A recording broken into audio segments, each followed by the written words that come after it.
Personal finance is a topic that's near and dear to my heart, but for many, it can be daunting and downright scary. With just a little bit of knowledge, though, you can make the whole subject clear and even enjoyable.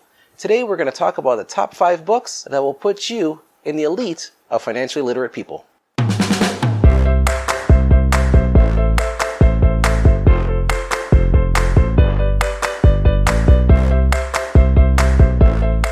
Hey everybody, welcome back. I'm Nadav Reese, a financially savvy parent that you always wish you had. Now, there's a statistic going around saying that the average CEO reads like 60 books a year, while the average American is reading less than 1 book a year.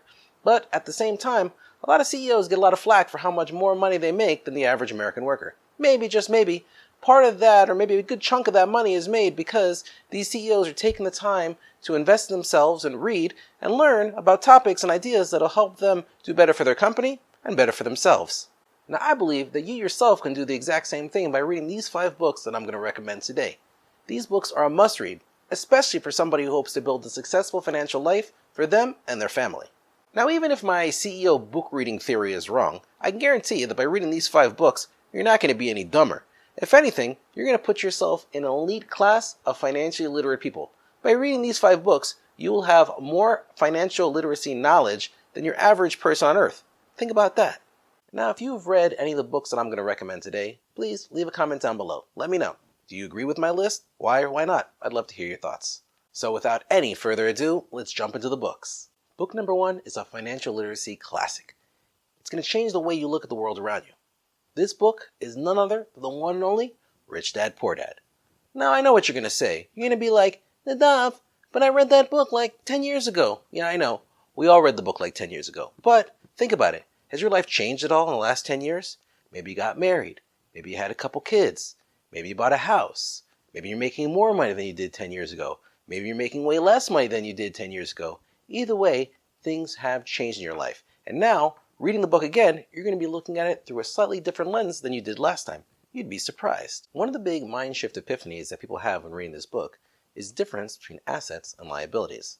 Simply speaking, assets are things that put money into your pocket every month, whereas liabilities are things that take money out of your pocket every month. For your average person, their home is what they believe to be their biggest asset. But in the Rich Dad, Poor Dad view of the world, that asset that most people believe they have is actually a huge liability. Think about it. You're paying your mortgage every month, you're paying your homeowner's insurance, and or maintenance you're paying. All that stuff is money coming out of your pocket. And if it's coming out of your pocket, this thing that you believe is a big asset is probably a big liability. Whereas at the same time, if you had a house that you were renting out, those renters are paying you every month to live in that house. They're putting money into your pocket. Therefore, you have an asset. It could be the exact same house, but in one instance, it's an asset, and in one instance, it's a liability. Now, I've heard from several people that after reading this book, they walk around going, well, that would be an asset, and that would be a liability. So, if you've read the book several years ago, and you're not doing that at least occasionally, it's probably time to read the book again. Now, do yourself a favor. Go read this book. I'm going to put a link down in the description so you can buy it on Amazon. As a disclaimer, I do make some kind of commission money if you do buy it from there, but you don't have to buy it from my link. I really don't care. The point is, get your hands on this book. If you can go to the library is a huge resource. You can get it for free. Your friends probably have a copy. They haven't read in like 10 years. They're going to be happy to let you borrow it. It doesn't matter where you get it. Get your hands on this book. Read this book. It will change your life. Have you read Rich Dad, Poor Dad? If so, give this video a like. Okay, so book number 2 is in story form, which makes it a fun way to learn. The Richest Man in Babylon is set in ancient times. Think like old loincloths and sandals, stuff like that. They use words like art thou and those kinds of phrases from times of yore. But this book is about a bunch of people that were able to rise out of desperation and get their financial situation together because they followed simple sets of rules. Now, the book talks about taking 20% of your income and paying that towards debt. Then 10% goes towards investment, and 70% is for your living expenses. Eventually, you pay off all your debts, and that 20% moves into the investment column, while you continue to live on the 70%. Now, as a financially savvy parent, I believe that's a very healthy way to live your financial life. Doing that will help you get where you want to go and where you should go. Now, again, I guarantee I didn't ruin the book for you. There is so much to this book. It's a lot of fun. It's written in a story format. Who doesn't love stories? It's a fun way to learn. It's a great book. I recommend reading it. Get your hands on the book. Again, link in the description if you need it. Up next is number 3. The Millionaire Next Door is another one of these books that'll change the way you look at the world. Now, like most people, you probably grew up in a way where you could walk around town and say, now this guy's probably pretty wealthy, and this guy probably isn't. But it's just because of your status symbols. Now, with all these status symbols, do we really know who's wealthy and who isn't? We think that person's wealthy and that person isn't, but the Millionaire Next Door throws all that out the window. It says, this person with their status symbols, do they have a lot of money? Maybe they're just spending too much money on the stuff they have. And instead of buying assets, they're buying luxury cars or fancy homes or things like that. Now, the person that you think might be poor, maybe he's actually quite rich. Maybe instead of spending money on fancy European cars and vacations, he's putting his money into real estate assets or into his brokerage account. And he might have a whole pile of money ready for him. The author of The Millionaire Next Door did years of research about behavior patterns of wealthy individuals, that is, individuals with a high net worth.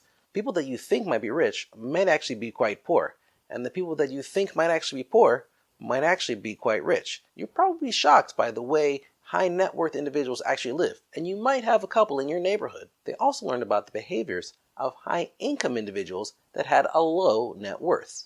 For those people that look like they're living in a rap video all the time, probably might not be so wealthy after all. Having a lot of money is not a guarantee that somebody will accumulate significant wealth. At the same time, having a low income does not doom a person to poverty. The book delves deep into it, and it's super interesting. If you read this book and then take a deep look at your life and your behaviors, then you can make a huge move towards financial success. So book number 4 sort of exemplifies the ideas that are found in A Millionaire Next Door. Book number 4 is The Wealthy Barber. And what happens is the author, he's just like a regular guy. He was a teacher, and him and his wife, he's married, he's going to have his first child, and they're about to buy their first home. And he realizes he just doesn't know all that much about money. So who does he turn to? His father. Shout out to another financially savvy parent. So his father learned about money later in life, and where did he learn it from? He learned it from the local barber. What? What could the barber know about money? Turns out the barber knew a lot about money. How? Because he learned the rules of financial savviness and put them into play. The wealthy barber then took the author, his sister, and their childhood best friend through a crash course in financial literacy. It talks about a whole slew of topics: saving, investing, insurance, wills. It even goes through a section on buying versus renting, the age-old question, buying versus renting. Are you wasting money by renting every month? It's a fascinating conversation. It goes through the pros and cons of each, and then you can go through and adapt it to your particular situation. The Wealthy Barber is a great jump-off point to learn about other topics in financial literacy. Even if you know a lot about a lot of things, you're probably going to learn something from this book that's actually quite relevant to your life. Go grab a copy. Now, book number 5 is The Big Man Magenta. It's actually more intense than the other books on the list, but I think it's an important one to go through. It's called Your Complete Guide to a Successful and Secure Retirement by Larry Swedroe. This book is fantastic. It only came out a few months ago. It's relatively new. And I started following Larry Swedroe after finding out about this book, and this guy knows his stuff. He's been in the financial business for decades, and now he's sharing a chunk of that info with you. Now, there are a whole bunch of retirement rules that have been ingrained in us by people of the past years. You probably know some of them: risk versus reward, stocks versus bonds, even the 3% rule. The 3% rule says that from your big pile of your retirement account, you should live off 3% of that a year. Now, Larry delves into these ideas and asks whether or not they're still relevant. Things have changed a lot over the past few decades. People are living longer. The stock market has been in an upswing for a bunch of years. Social Security isn't able to take care of people the way it did before. So Larry delves into whether these ideas are things that you should be using to plan your retirement with. There are so many ideas in this book that, if taken seriously, can help you prepare for your future ahead of time, when perhaps your future self might not be able to. You and your family will be so thankful that you listened to Larry, learned from Larry, and are able to put these ideas into practice to have a successful and secure retirement. We're all working so hard in our lives. We're putting in so many hours at work, we're making sacrifices, and it's not always easy. In addition to working hard, we should also be working smart. Reading these books will help you do just that. Work smart.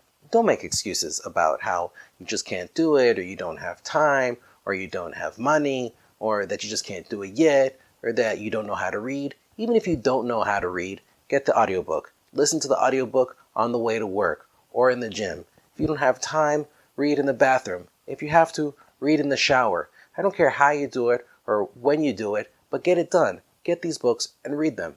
Yeah, if you have to, read it in the shower. This is so interesting! These books will help your financial education and move you forward in a big way.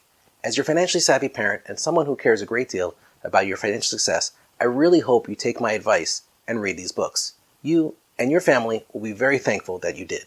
Thanks for making it all the way to the end of this video. It means more to me than you realize.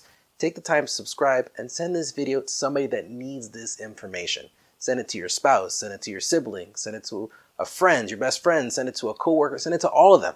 If they're smart, they'll be forever thankful that they took your advice. If there's a book that you think I should add to this list, go ahead and let me know down below. This is Nadav Reese, the financially savvy parent that you always wish you had. I hope you're learning from these videos. It really means a lot that you're coming to check them out. If there's something that you'd like to learn about, let me know down below. If I can make a video about it, I will. These videos are for you, so I really hope you're taking advantage of them and learning them. Until next time, keep reading.